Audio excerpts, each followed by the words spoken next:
Hello guys, today we will see how to make a panda in origami. So first we need a square paper and then fold this in half like this in triangle.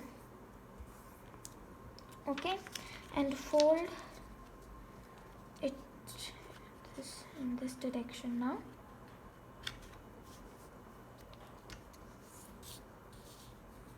Okay, and then now you can see this plus.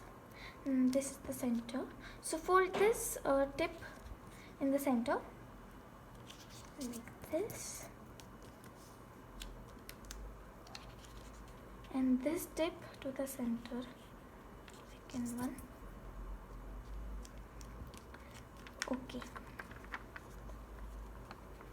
and now you fold this part backwards like this. Okay, this.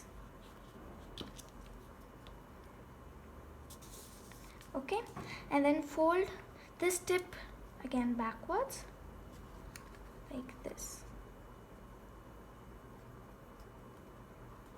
Okay, and then fold this tip upwards like up here.